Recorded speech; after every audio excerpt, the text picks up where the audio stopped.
afternoon. I'm Charles Lejano. This is One News Now.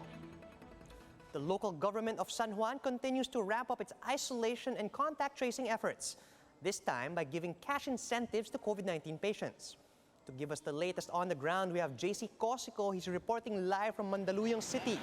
JC, what are they giving patients over there? Charles, in an effort to control the spread of COVID-19, the San Juan City LGU offers cash incentives to patients transferring to isolation facilities. Mayor Francis Zamora expected the 3,000 cash aid for COVID-positive residents of the city to speed up their contact tracing efforts. He says the program will make patients more cooperative and willing to be extracted from the community so they can no longer infect others, including their own families.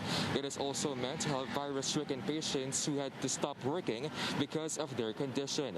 San Juan City currently has 4 COVID-19 isolation facilities.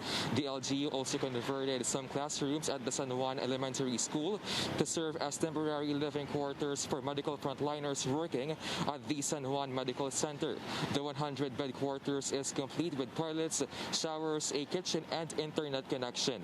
Frontliners also received a one-time 5,000 peso cash incentive from the LGU for their hard work and dedication in the fight against the pandemic.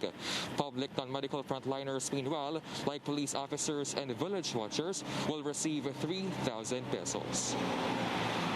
Charles, the LGU has also beefed up its testing capacity from 500 to 700 swab tests a day. And should case blow up, Mayor Zamora says that public schools in the area will be converted into quarantine facilities. Meantime, COVID-19 cases in the city have reached more than 1,200. Back to you. Thank you. That was JC Cosico reporting live from Mandaluyong. Here are other stories we are keeping our eyes on. Vice President Leni Robredo wrote to Education Secretary Leonor Briones, echoing the concerns of teachers, parents, and students about the upcoming resumption of classes. In the said letter, Robredo also gave several recommendations on how to make blended learning more accessible. For one, the VP said the government should invest in setting up internet hubs in schools and communities.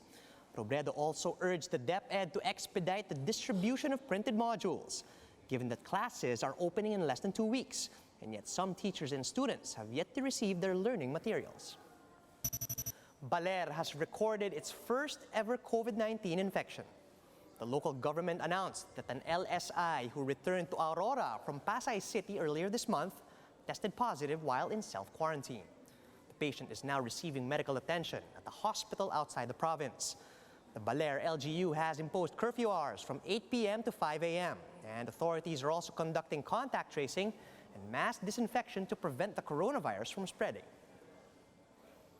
And a joint monitoring effort by UNICEF and the WHO found that 43% of schools around the world lack access to basic hand-washing facilities like soap and running water. This translates to over 800 million children who face increased risk of contracting COVID-19 and other transmittable diseases. For more updates, follow News 5, the Philippine Star, and Business World online. Visit our website, onenews.ph, for more in-depth analysis.